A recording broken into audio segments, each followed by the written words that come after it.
Alexandre Martins, você está no canal Preparador Anônimo, seja bem-vindo. Hoje eu vou conversar com vocês a respeito do plano de fuga. Aquele planejamento que nós elaboramos quando temos a necessidade de nos evadir do nosso ponto inicial, ao nosso refúgio, e preparar a nossa condição nessa situação pré e pós-crise. Desde já peço que vocês acionem o sininho aqui, dêem um like, compartilhem, ajudem a gente a divulgar o canal e acompanhem nosso trabalho. Bem, vamos lá?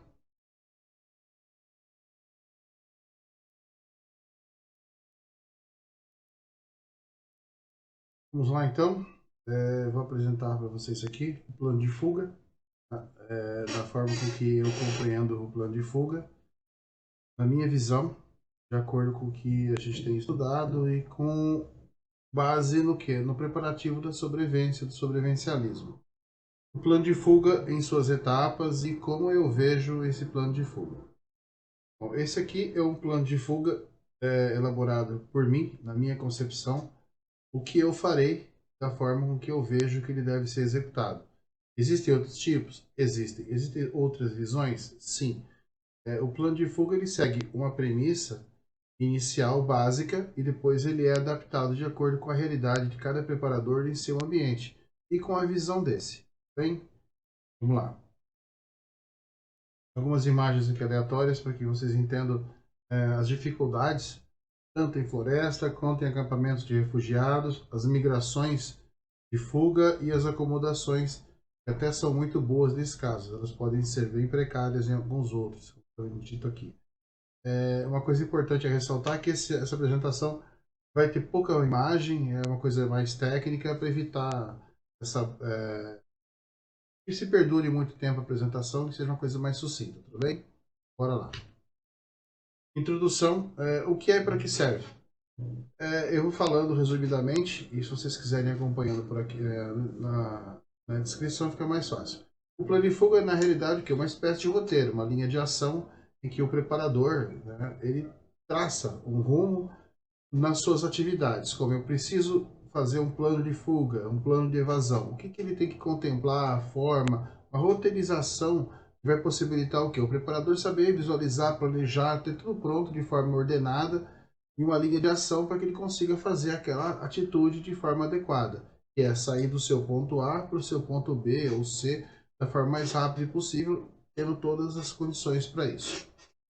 Muitas vezes esses planos de fuga compreendem mais do que somente a fuga, abrange o pós-crise e a retomada, coisa que às vezes as pessoas esquecem, né? Eu saio do ponto A para o ponto B, chego lá, e aí? O que eu faço aqui?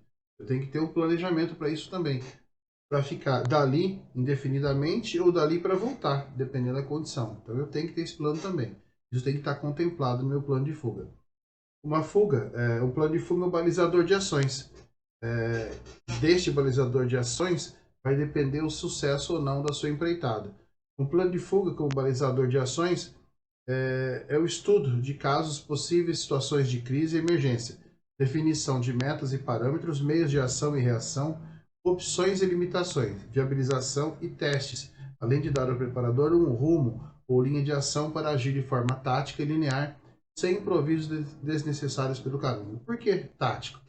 Não tem nada a ver diretamente com o meio militar.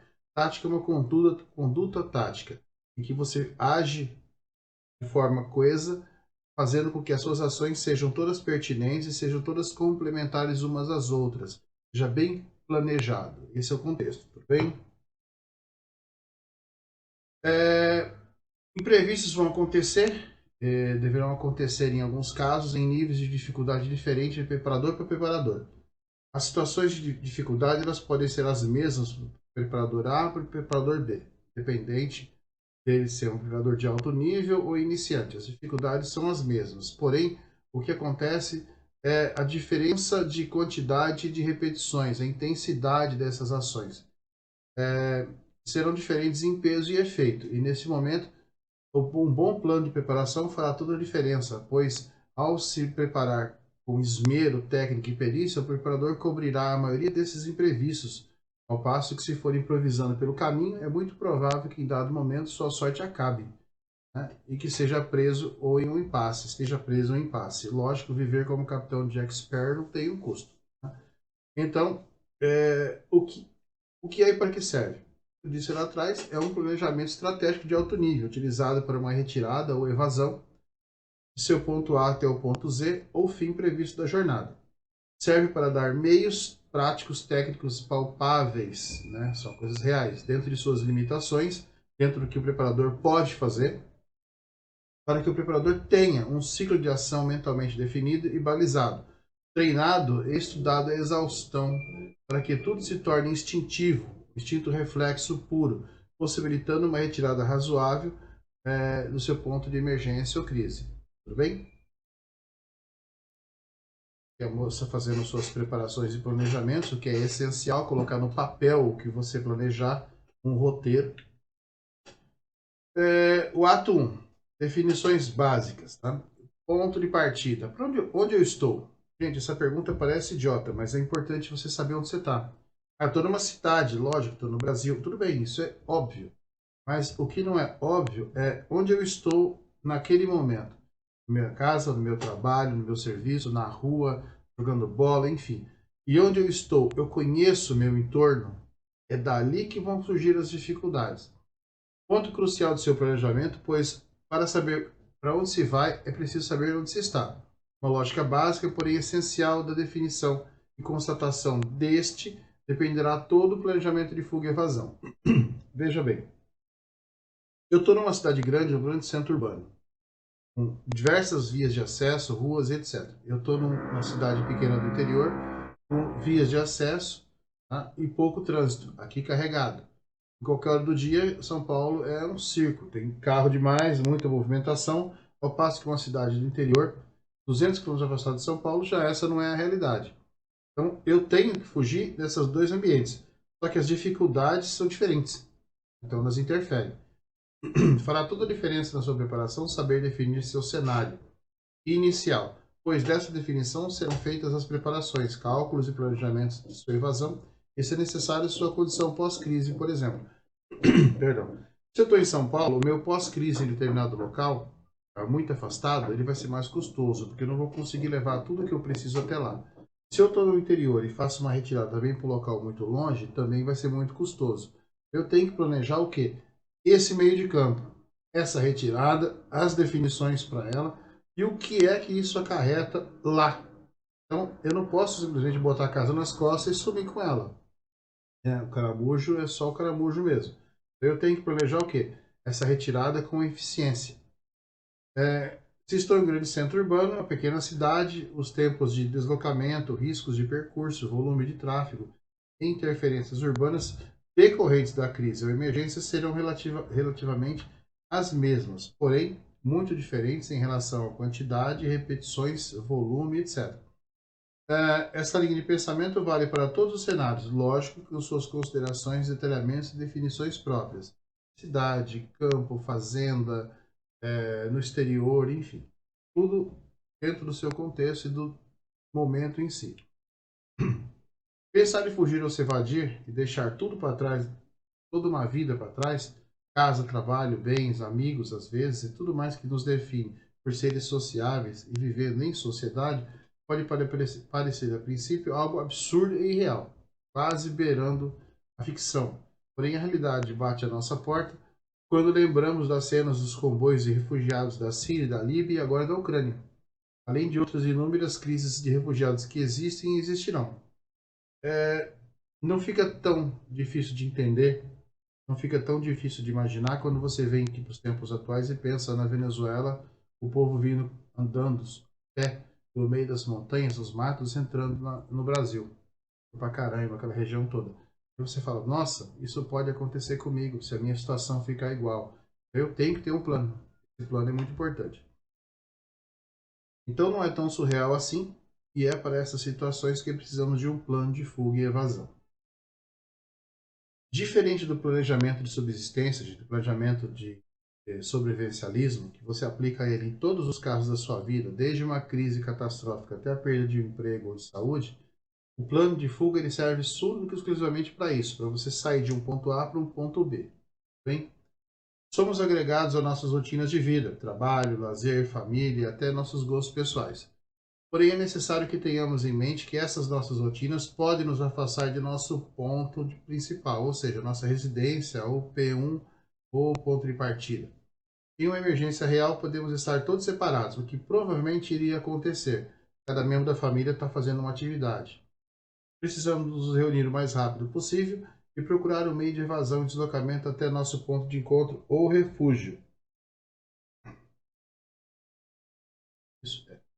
O plano de evasão tem etapas, e a primeira etapa é saber como chegar. Ali faz um parênteses, uma ressalva ali embaixo, do como chegar no meio de transporte ao seu ponto de encontro principal ou P1. Seja onde estiver, dentro de sua rotina básica, considerar para essa etapa, por exemplo, seu trabalho até sua casa, sendo sua casa seu P1 definido para ser o ponto de início da sua evasão para fora do perímetro interno de ameaça. O que eu considero essa condição? Horário local, meios de transporte disponíveis com margem de segurança. Como com margem de segurança? Um exemplo típico, olha o metrô. Vou pegar o metrô, tá lotado, a plataforma super cheia, vou ficar estagnado ali, correndo um risco desnecessário às vezes. Aí começa a falhar a luz, opa, se eu entrar ali, pode ser que essa falha de luz se converta em falta de energia e ele fique parado em algum trecho com as portas trancadas. Eu vou ficar mais vulnerável ainda. Então tem, na primeira observação desses detalhes, eu apelar para outro meio de transporte. Dentro de percursos, tempo de percurso de todos os meios possíveis, inclusive a pé. Mapeie, se possível, em carta ou mapas da cidade, as rotas com distância, tempo e meios. A rota 1, ônibus, rota 2, metrô, rota 3, carro, aplicativo, a pé, tudo cronometrado, marcado, distância e tudo mais. Aí eu não sei como ver a distância de um mapa. Todo mapa tem um rodapé, a sua escala. Dá para converter essas distâncias em quilômetros e tempo. Levando em conta que o ser humano caminha 6 km por hora. Então você pega e faz uma média e consegue fazer essa ponderação. Crie uma rotina de cuidado e de simulação para percorrer essas etapas. Do jeito que você chega, você vai. Todo mundo te olha, mas ninguém te vê. Essa é a estratégia. Gray Man Directive. Quanto menos você chamar a atenção, mais rápido e mais seguro você chega. De preferência, se possível, as melhores e mais rápidas rotas, desde que, após análise, você constate que esta pode ou não sofrer interferência por influência da crise ou emergência em questão. Aqui um exemplo de mapeamento de rota de fuga. Isso aqui é de Recife. Então você vê que as rotas principais estão mapeadas, os pontos de encontro, mas só que você olha para cima, você vê que tem uma via principal só. Então todas as rotas de fuga, elas convergem para o mesmo ponto e acaba estagnando, no meu modo de ver, essa fuga. Você tem uma grande via e diversas vias que desembocam nela.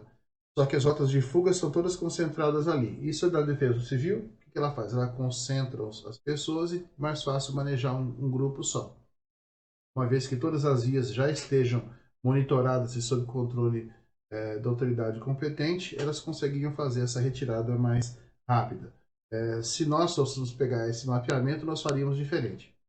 A exemplo aqui de São Paulo, que em qualquer momento, em qualquer local, todas as vias elas acabam convergindo para a marginal Tietê, de certa forma, e as entradas, por mais diversas que sejam, acabam caindo nela mesmo. A minha única opção aqui seria a antecipação, a busca por informação para não ser pego nesse contrafluxo.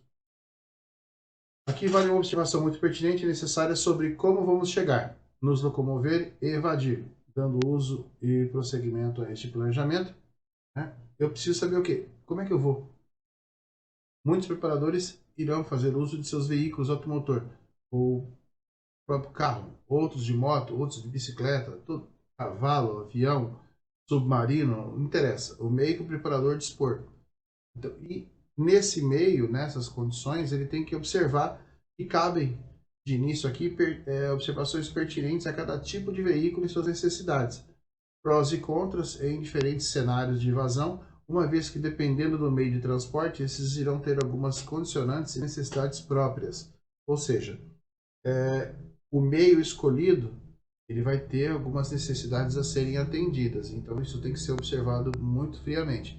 E cada meio cabe essa observação própria para cada preparador.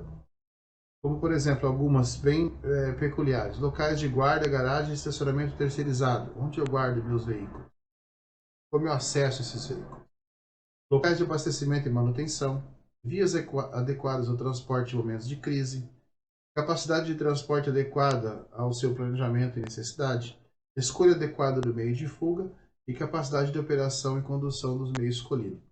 Eu tenho um planejamento que eu me preparei enormemente, mas eu tenho uma moto, não consigo levar, eu tenho que mudar o meio. E para mudar o meio, eu tenho que saber operar contento o equipamento escolhido. Essas seriam as premissas iniciais. Os detalhes de cada veículo e ação de fuga ficam a cargo do planejamento e escolha do preparador. Caso esteja em sua residência ou P1, as mesmas informações serão coletadas e adaptadas para a elaboração de rotas de fuga, deste local até o seu refúgio pré-definido. Ponto.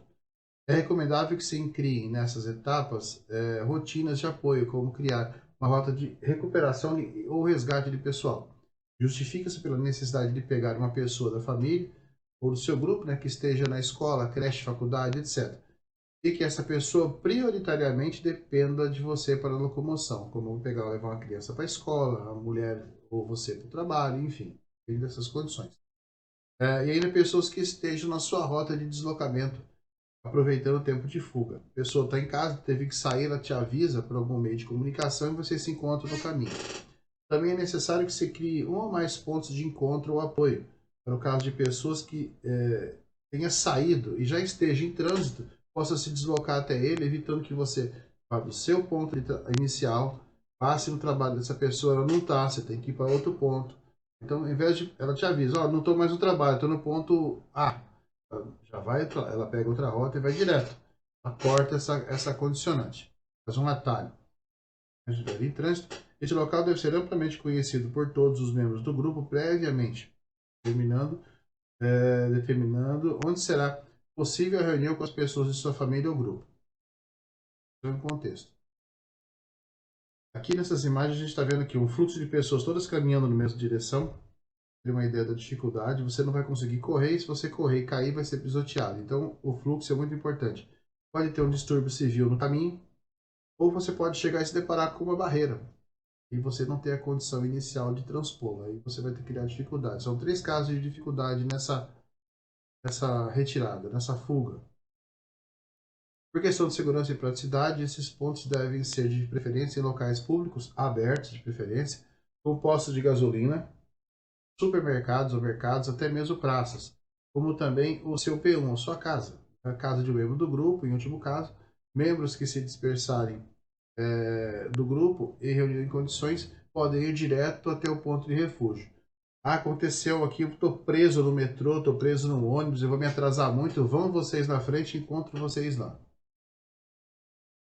Aqui são as dificuldades e interferências pelo caminho, que a gente pode encontrar apenas algumas delas, né, imagens aleatórias, mas é daqui para pior, no meio de um caos. Para onde iremos? Eu já sei onde eu estou, agora para onde eu vou. Antes de qualquer planejamento seja iniciado ou elaborado, né, é necessário saber a segunda parte da pergunta inicial, para onde iremos? A definição dessa resposta acarretará na forma e dimensionamento dos recursos aplicados não só para a fuga, mas também no pós-evasão, que é o tempo que você e seu grupo ficarão nesse refúgio ou local de estadia temporária. Eu vou para lá, nessa condição, nesses termos. Definir este local, que poderá ser um hotel longínquo, uma pousada, a casa de um parente ou amigo, uma segunda residência, uma chácara, sítio ou algo natural, para a maioria das pessoas. E é ideal, nada mal, desde que seja plausível. Não é? Ah, eu acho que tem que ser efetivo. Tá? E disponível, o local tem que ter disponibilidade para fazer sua acolhida.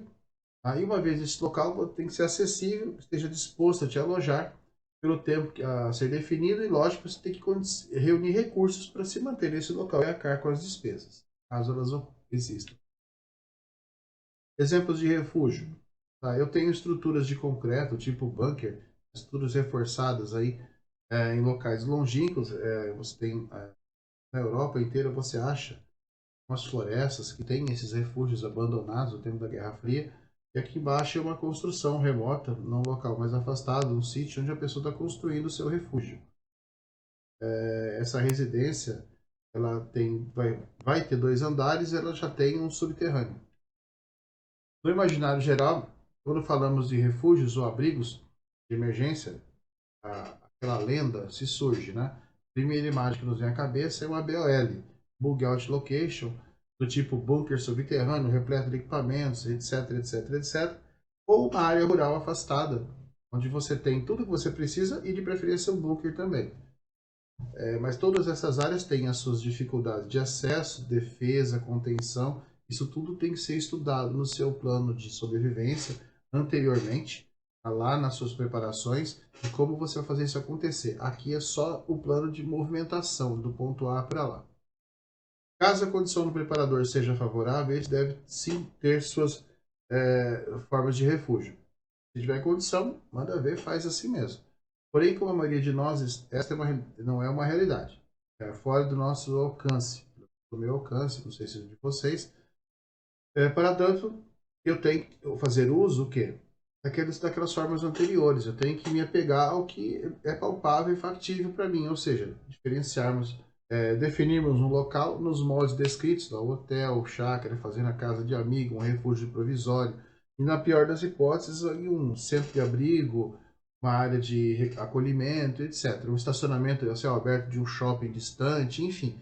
São situações temporárias têm que ser observadas também, porque a crise pode alcançar essas áreas. Eu não posso achar que eu estou seguro 100%.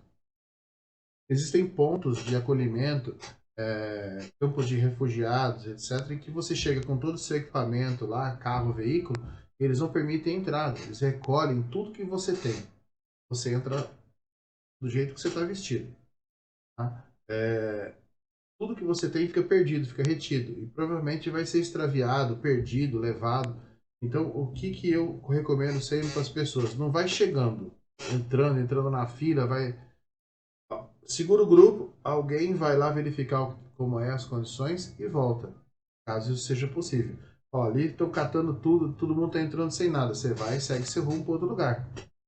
Não de volta, mas continua a estrada, coletando informações para conseguir chegar num outro ponto mais afastado, quanto mais longe da crise, melhor, e que você consiga manter as suas preparações, porque afinal das contas é elas que te mantiveram vivo até ali. Exemplo aqui de um bunker, um projeto bem básico. Algumas observações devem ser feitas sobre as características humanas em situações de emergência. Olha, isso aqui é uma coisa que pesa bastante. As características humanas, como o ser humano se comporta nessas condições. Se já é ruim, né, quando a gente pensa no sobrevivencialismo em determinadas condições, em uma fuga, então, é terrível. Oportunismo, se aproveitar das desgraças alheias para faturar. Aquele cara que você tem a garrafa d'água que você precisa, é 5, ele cobra 50. Quando aconteceu em Mariana, naquela região dos acidentes, uma enxada custava R$ 20, o pessoal foi procurar, custava 100. Então, faturar em cima da desgraça alheia. Furtar ou roubar as provisões e recursos de grupos desatentos. Chega no lugar lá, encosta o carro, sai para ir no mercado, quando você volta, cadê o carro? Você deixa uma pessoa cuidando, essa pessoa está lá no chão, toda arrebentada, o carro foi embora. Não adianta chegar lá e ficar com o olho de vidro, não está vendo nada, não está sabendo de nada. Tensão total. Tentar se agregar a grupos fracos por meio de força. Você não se preparou, você é a cigarra, você vê um grupo lá, pai, mãe e filho, você está em 2 adultos fortes armados, chega lá, ó, eu vou com vocês. Domina tudo, ou do pior, rouba tudo. Tem que ficar esperto. Dificultar o acesso para obter vantagens pessoais. Às vezes as pessoas vão aproveitar e fechar uma estrada e falar, ó, para passar aqui tem um pedágio. Ela pega seus recursos, você tem que pagar alguma coisa que ela queira, tem um pedágio, enfim, coisas assim. Criar dificuldade para vender facilidades. Olha, por essa estrada aqui tem esse perigo, tal, tal, mas eu conheço um guia que ele vai abrir os caminhos para você. Esse tipo de coisa. Não precisa ser exatamente assim, mas cada um tem a sua visão desse tipo de atitude humana. Placas de rotas de fuga e de pontos de encontro. Eu aqui em São Paulo confesso que nunca vi uma placa dessa ponto de encontro de emergência. Rota de fuga a gente acaba vendo em empresas e prédios que têm estrutura, né? Mas cidades aqui de São Paulo, outras cidades, têm esses pontos de emergência. A foto do pessoal andando é um exemplo típico das pessoas fugindo na Ucrânia. Exemplo atual, né? Podia ser na Venezuela, em qualquer outro lugar do planeta. E tudo que eles têm se resume a isso, está com eles. O resto foi perdido. É extremamente importante que você tenha essa noção. Plano de fuga, ato 2. Considerações, avaliações e definições. Considerações. O que eu devo considerar para essa etapa do plano de fuga? Essa é uma pergunta pessoal que cada preparador deve considerar e vai depender de fatores diretamente ligados à realidade e à visão deste. Como eu monto meu plano de fuga? O que é que eu tenho que ver? Isso é pessoal. Eu vou dar aqui um parâmetro meu básico. Tá? Tá preparado? Vamos lá. Em uma crise ou situação de emergência, a primeira atitude a maioria das pessoas corre, vai atrás, procura é informação pela TV, internet ou rádio. Porém, essa informação só estará disponível após o fato ou no decorrer dele. Hoje em dia as coisas são just in time, né? A pessoa chega lá, tá acontecendo assim, eu vou ficar em frente à TV e vou perder a minha janela. Dependendo do tipo de crise, sua amplitude e gravidade, serviços públicos básicos ou essenciais serão afetados de imediato ou no decorrer do desenrolar da crise.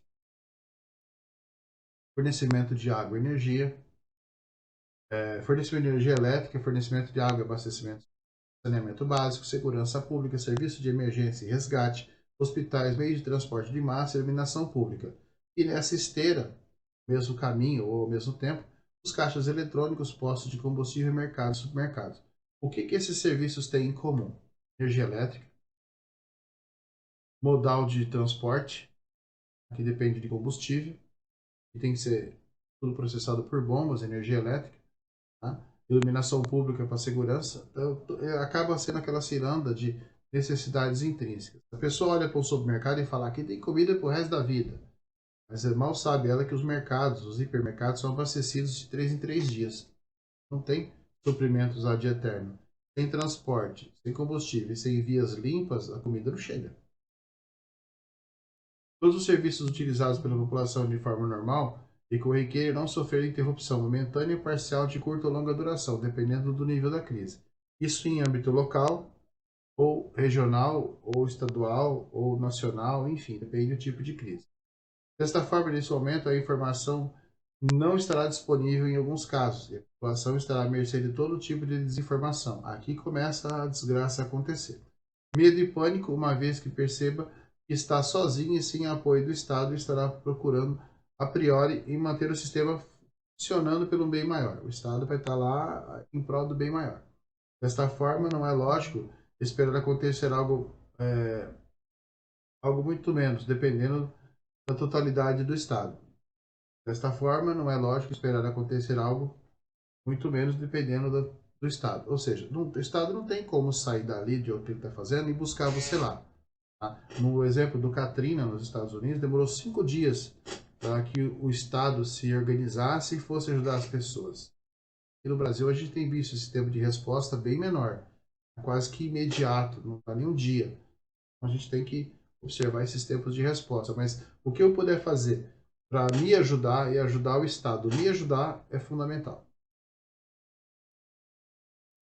Podemos estar sem serviços públicos em geral e, em um pior caso, os sistemas de alerta e planos de evacuação, remediação e ameaças, contingências existirem.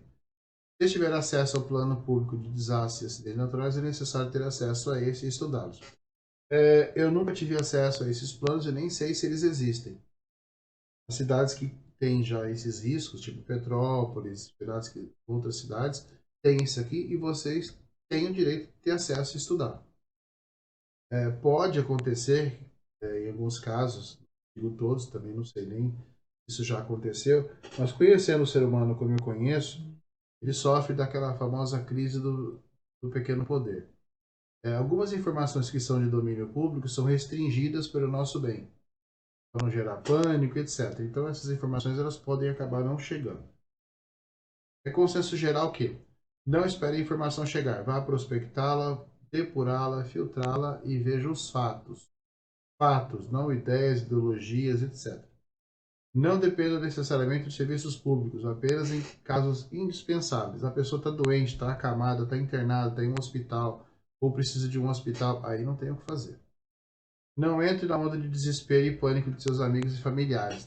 Sempre vai ter aquele fatalista desesperado falando que o mundo vai acabar e está todo mundo morto já, etc, etc. Então calma. Sempre calma e foco. Se possível, antecipe os fatos. Vale a pena errar por excesso do que morrer por inércia. Temos aí uma possibilidade de acontecer tal coisa. Eu vou lá, preparo minha, não vou para um outro canto, Ah, mas não aconteceu nada, você fugiu à toa. Maravilha. Se tivesse acontecido, você não estava aqui para falar comigo. Bem assim.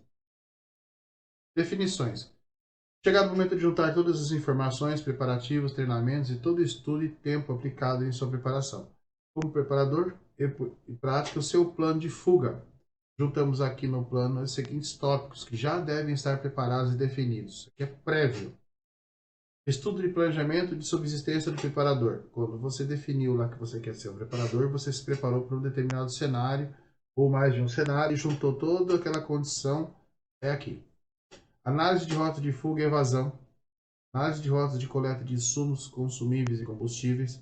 Preparativos prévios elaborados para a fuga, suas bug out bags, EDCs, BOVs, etc. Planos de encontro e reunião em locais definidos, P1, P2 e assim por diante. Plano de segurança de grupo e plano de contingência caso seu plano principal seja comprometido. Definição de local de refúgio e estadia temporária. Aqui cabe comentar aquele papo furado que não existe plano B. O foco é unicamente o plano A. Isso é uma falácia gigantesca, tanto para a vida quanto numa situação de emergência. Tudo que não dependa única e exclusivamente de você, cabe o plano B. Porque você pode ter toda a boa vontade do mundo, toda a dedicação do mundo, ser o melhor profissional, a melhor cara do mundo. Se alguém não quiser que aquilo funcione, não vai funcionar. Então você tem que ter uma alternativa, sempre. Ah, com alternativa eu vou fazer menos esforço. Não, não. Tem que ter foco. Faça o plano A até o momento que você fala, opa, aqui já não dá mais. Esses recursos que eu estou gastando aqui, eu posso resolver tudo de outra forma. Então procura o plano B. Na dúvida, é simples. Tente passar por uma estrada fechada por forças armadas, sejam convencionais ou milícias, e veja se seu plano A não pede um plano B. Por definição, o preparador já deve ter pronto e definido regras de operação e conduta com seus familiares e membros de seu grupo. Essas regras devem ser usadas e revisadas periodicamente. Revisar mão de direção de rua, tempos, tá? Revisar todo o preparativo, etc, etc. Em uma emergência, será necessário manter contato sempre e da forma possível com todos os membros do grupo. O meio mais comum seria o telefone celular hoje em dia, mas existirão casos específicos onde as torres de telefonia e satélite serão desabilitadas para uso civil, restringindo a comunicação e a informação como ferramenta de controle social, tudo em prol do seu bem-estar, para evitar o pânico, o medo e etc. Deixa que alguém fale por você e coordene e vá levando. Em alguns casos isso é bom, em outros é muito difícil, deixando apenas acesso a esses serviços para organizações oficiais envolvidas. Outros meios de comunicação devem ser empregados, treinados e utilizados. Aí vai a radiofonia, telefonia via satélite, etc. Depende da sua condição e do seu interesse em treinar. Na total impossibilidade de contato entre os membros do grupo, o plano de comunicação deve ser ativado e se preestabelece que todos os membros devem seguir para seus pontos de encontro pré-determinados, nos prazos estipulados. Atrasos, faltas e descontinuidade do plano pode gerar prejuízo total ao planejamento.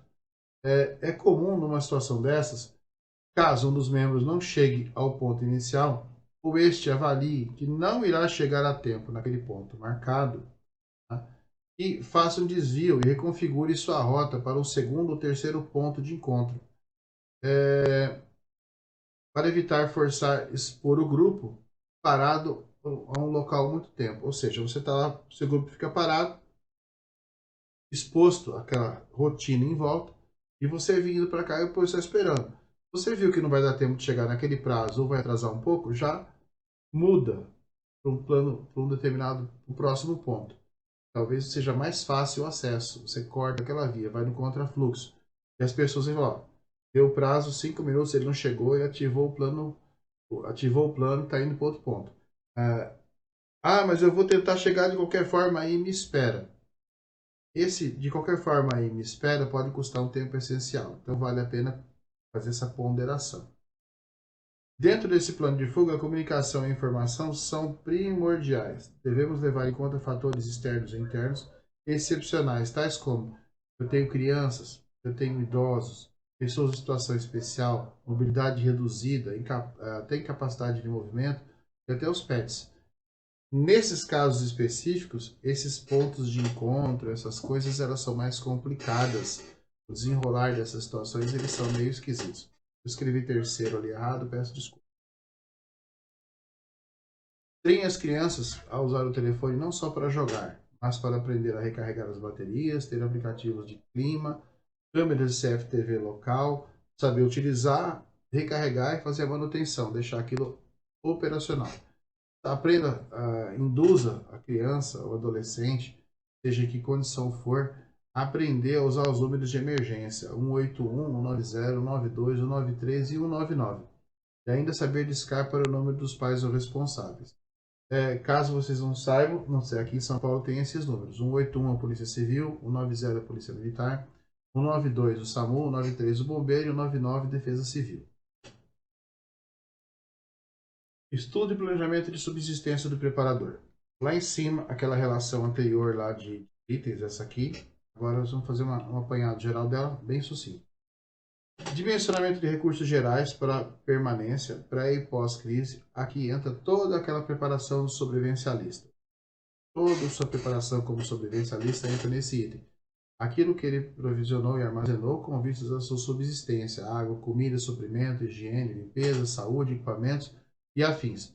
Tudo dimensionado para possibilitar sua permanência em segurança e terá que ser deslocado ou abandonado em uma necessidade extrema. Por isso, é muito importante, em alguns casos, o preparador deveria ter pontos de armazenagem e coleta distribuídos ao longo de sua rota de fuga, como uma locação de apoio, casa de apoio, enterrados ou, em sua maioria dos recursos, já em um refúgio. Porém, esse refúgio pode também estar ou ser envolvido em uma área de risco. Por esse motivo, a preparação de longo termo é algo tão sistemático e imprevisível, pois, em muitos casos, não saberemos de que lado vem a crise e nem sua natureza, salvo algumas exceções da regra onde as ameaças são visíveis e plausíveis. Tem um vulcão ali, tem uma usina nuclear ali, tenho incidência constante de tornados e furacões, terremotos. Então, essas condições que são repetitivas, são cíclicas, aí são mais fáceis de entender. Estudo diferente de ameaça e crise. Para que eu estou me preparando? Isso aqui também vem do preparador lá atrás, né? Que é o que ele vai se preparar. Aquele caso anterior, as condições que ele juntou para isso aqui. Né? Então, o que você faria? Estudo de casos comuns, são coisas que se repetem com frequência, tal, etc, etc. Análise de rota de fuga e evasão. Observe as vias públicas em seus horários de pico, data de maior e menor fluxo, vias principais e secundárias, vias de acesso e sua cidade, sejam elas terrestres, aéreas, fluviais e marítimas. O modal de transporte dependerá de sua região, se é um grande centro ou uma região de produção. Enfim, observe o entorno e como sair dela. Estude os atalhos para fugir com segurança de congestionamento, aglomerações e bloqueios. Estude os tempos que levam em diversos fluxos e períodos do ano. Estude a sinalização e mapeie todas elas. Elabore mapas ou cartas com seus trajetos. Se possível, crie os mesmos em um GPS. Após definições, faça testes e treine sua fuga. Análise de rotas de consumo de consumíveis e combustível. Nessa rota de fuga, pode dar acesso a rotas seguras de reabastecimento de necessidades, de casos de emergência ou estratégicos. Vale a pena estudar nesses pontos, avaliar a viabilidade de segurança e mapear todos os pontos, trechos, tempos, acessos a estes. Nesse aqui cabe aquele, ó, o preparador tem a sua casa aqui, porém ele tem uma outra casa em tal lugar, e tem um material enterrado em tal lugar, tem um depósito desses estoques, né? Tipo, guarde aqui, determinado local que tem suprimento. Ah, mas ele pode estar inacessível, meu amigo. Na hora do inacessível, o suprimento está lá, eu vou pegar. Posto de combustíveis, conveniências, mercados, farmácias e padarias em sua rota de fuga. Vale a máxima de que a segurança está acima da fome ou do gosto imediato. Ao parar nesses locais, risco máximo, manter em plena e total vigilância ao redor. Preparativos prévios, elaboração para a fuga, as BOBs, EDCs, BOVs, etc. Aqui um ponto icônico da preparação é os seus equipamentos e acessórios para manter você e os seus durante essa evasão. Já comentados aqui no canal, as bugs, outbags, as BOBs, as mochilas de fuga, os EDCs, Everyday Carry, aquele que você carrega todo dia com você, E as BOVs, Bug Out Vehicle, são ferramentas e pacotes indispensáveis para o preparador. Os dois primeiros são individuais, ou seja, um para cada membro do grupo. Eu tenho uma pessoa aqui, uma criança, um recém-nascido, uma criança que não aguenta peso, ela vai levar alguma coisinha em mochila, sim. A pessoa não tem condição de levar nada, é você que leva. Já o último, né, a BOV, é um ou mais por veículo de fuga, se for o caso, referências no final da apresentação. Plano de encontro e reunião em locais pré-definidos, P1, P2, ponto de refúgio, etc. Como já mencionado, definir uma rotina ou regra para a comunicação e reunião de todos os membros do grupo, estabelecer pontos de encontro no local das rotas de fuga. Minha rota de fuga tem um trajeto. Nesse caminho de trajeto, eu tenho pontos específicos, especiais, onde as pessoas que não conseguiram a janela de encontro lá nos pontos iniciais, ela não perca seu tempo, ela vá direto ou para o final, para o refúgio, ou me encontre naquele caminho. Todo o equipamento e suprimento dessa pessoa tem que ser levado pelo resto das pessoas, pelos demais membros do grupo. Cabe lembrar que o membro que se atrasar ou faltar aos encontros planejados, dentro dos tempos e horários previstos, deverá se dirigir ao ponto especial o mais rápido possível, sem comprometer os demais sob o risco de ser deixado para trás em alguns casos. Famílias dificilmente fariam isso, até se sacrificariam para ter o membro de volta. Mas em casos como incêndios florestais, tempestades, furacões, tornados, coisas assim que colocariam todo o grupo em risco, tá? Já houveram casos de que pessoas foram deixadas para trás em benefício do bem maior. Então é necessário que as pessoas tenham esse compromisso de inteligência, de saber que elas podem atrasar o resto do pessoal todo. Então que ela faça o mais rápido possível. E que ela tente se comunicar. Eu estou impossibilitado de chegar até aí, sigam sem mim. Vou até o refúgio assim que possível, vou procurar outros caminhos, né? Por aí vai. Plano de segurança do grupo. O ser humano, nós somos sociáveis, somos criaturas que ajudam. Demais situações adversas de natureza humana, é da natureza humana ajudar. Porém, em alguns casos, esses sentimentos de identificação, de compaixão, pena, solidariedade e ajuda devem ser deixados de lado em prol de sua segurança pessoal e do grupo. É extremamente difícil falar isso. A pessoa está passando mal e está morrendo. Sinto muito. Siga o meu caminho. Meu vizinho está passando necessidade, ele está morrendo. Muito. Situações de condição médica, isso é indispensável. Situações de emergência, eu também considero dispensável, mas muitas pessoas irão falar, não, eu ajudo. E uma retirada, abrigado em seu refúgio ou residência, ou no trajeto, se abrir suas portas para ajudar os seus vizinhos desafortunados, as cigarras, estará abrindo sua guarda para toda sorte de atitudes externas. Se ajudar uma vez, terá que ajudar sempre. E quando você negar, tá? A revolta será sua resposta e a violência a consequência. Evite ser reconhecido como fornecedor de esperança. Olha, aquele cara ali, ó, ele tem comida, vamos lá. Olha, lá tem, vamos pedir lá de novo. E ele não deu, vamos tomar. Evite ter que agir com força e violência a ações evitáveis. Se precisar se defender, seja rápido, forte, contundente e efetivo. Elimine a ameaça e providencie os preparativos para o pior cenário. Existe a opção de fugir. Mas se você fugir, você vai largar tudo que você tem para trás. Se você ficar, você vai ter que lutar e defender. Você está pronto para isso? Violência de ação e força letal são opções de sobrevivência, não de vida. Plano de contingências. Caso seu plano principal seja comprometido. Esse é um plano dentro de um plano. Famigerado plano B. Aquele que dizem que não deve existir.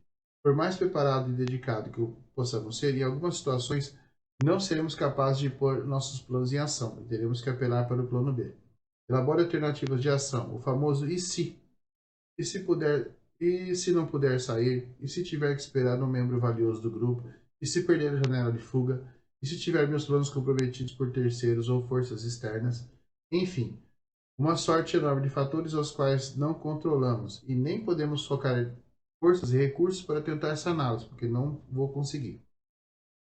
Ou, por exemplo, tentar sair de casa em um furacão, impedir, tentar a fuga por vias bloqueadas a civis, meu veículo sofrer algum tipo de avaria. Enfim, não podemos desistir por fatores alheios à nossa vontade. Aí cabe um plano de contingência, tão bem elaborado como o plano principal. Definição se existirá um refúgio longe, perto ou, né, uma área de acolhimento. Ficar ou fugir, se fugir para onde? Em muitos casos, o preparador terá um refúgio bem afastado, uma casa, residência, como já comentei lá atrás, local onde irá aos fins de semana ou por temporadas para para abrigar a sua família ou grupo. O local não é exatamente o local dedicado ao lazer, mas muitas vezes é a função principal e tem que ser convertido ou adaptado parcialmente ou totalmente como ponto de apoio. Esse local deverá ser escolhido a dedo e adaptado para suas necessidades, tudo no sistema Grayman Directive. Esse sistema é aquele que você está sendo visto, mas não está sendo notado. Tudo que você faz é corriqueiro, apesar de você estar fazendo tudo para se preparar. Alguns preparadores, quando eles fazem compras, adquirem bens e insumos, eles mandam entregar à noite, em horários distintos, compram picado para que as encomendas cheguem poucas, não chamem atenção, enfim. Você chega no supermercado e compra 120 quilos de arroz, 900 rolos de papel higiênico, você chama atenção. Se você for no mercado e comprar 10 rolos aqui, 10 rolos ali, 1 quilo aqui, 1 quilo ali, ou no mercado todo dia e voltar, né, com aquelas compras, as pessoas vão acabar não percebendo o volume. Então vão achar que você sai muito. Né? Se não for o caso, e nos refugiarmos em local comum a outros, ou seja, campos de refugiado, áreas de espera, etc., a segurança é primordial e imperativa para o grupo em um todo. Sempre vai existir alguém tentando levar algum tipo de vantagem ou ter algum tipo de benefício em cima de você e do seu grupo, seja de que caráter for. Dessa forma, um bom plano de fuga compreende todas as observações e detalhes aqui contidos e muitos outros que o preparador e seu grupo vão definindo ao longo da jornada de preparação. Lá atrás, no seu planejamento de fuga e no seu planejamento de longo prazo, como preparador.